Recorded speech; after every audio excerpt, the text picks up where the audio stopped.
Anand, when I remember probably a year ago, over a year ago, when I came to you and I was like, with no clue of like how technology works and, zero, which is another part of our conversation. But I remember coming to you and saying, Anand, this is what we need, right? Like we need the voices from like these Ashoka fellows. We need to know the change makers that are working with them, like who are, the policymakers, the influencers in this space. Like we wanted to have everyone's voice in order to create something that would work for everyone. And so it was a very simple challenge that we brought to you, because there's nothing in place. I think that, there are many things there that for when I see other, climate or health, like there are many things going on, but in longevity, it was just like, where do we even start to build this? Yeah. And then I remember it was an aha moment that we just like, okay, we need to work together. Like, so maybe you can share, explain what is in your mind when you, when I was bringing those challenges to you, sure. And how you could help us. The first reflex was to really solve such problems, we need the wisdom of the ecosystem. We need the collective wisdom of the ecosystem.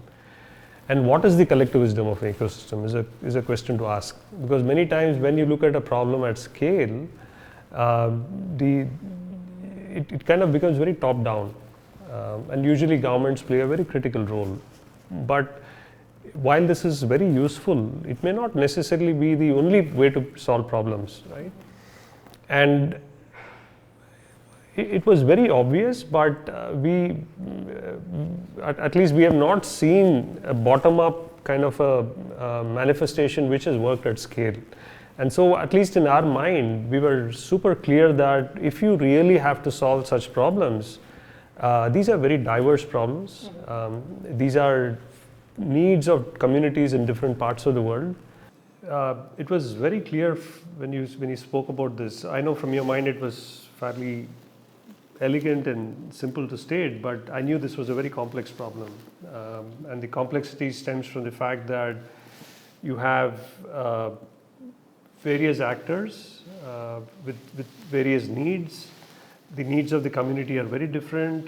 They are geographically dispersed across the world. So how do we even understand this problem at scale was kind of the first reflex. And so it was also clear in my mind that to solve such problems, we really have to unlock the larger wisdom of the network. But then how do you do it, right? That was kind of the framing question in my mind.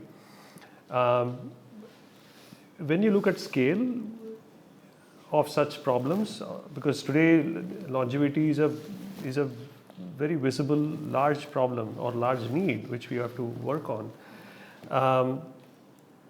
There is a top-down way of looking at this, which is usually how, say, a government steps in to look at this from a country through the lens of a country, which could be institution of policies.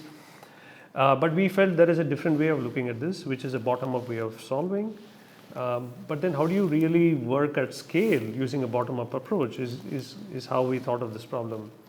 And we said if you can unlock the voices of the community, the voices of the community here are the voices of the old people, the change makers, the enablers, the policy makers, and bring all of that into one space where you still preserve the integrity of the context, where this could come from a different region, it could be a different need, but then you unify all of this in one kind of an infrastructure, then you are able to sense at scale, you are able to see at scale, and that ability to see at scale is really, really powerful because on one end, you're able to see things very holistically, but then you also have the context of every community, every region, and you have the ability to now go down to the community and solve in the needs of the context in that community, right? So there is a kind of a deeper way of addressing this, and there is a wider way of addressing this. And we said that's really how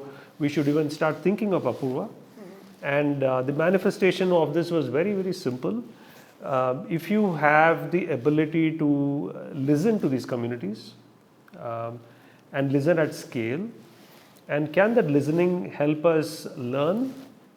And can those learnings help us act right? This cyclic reinforcing loop was very integral to Apurva, and all of what we worked with you were the building blocks, which was around listening, learning, and acting at scale. Right? That's really how it emerged.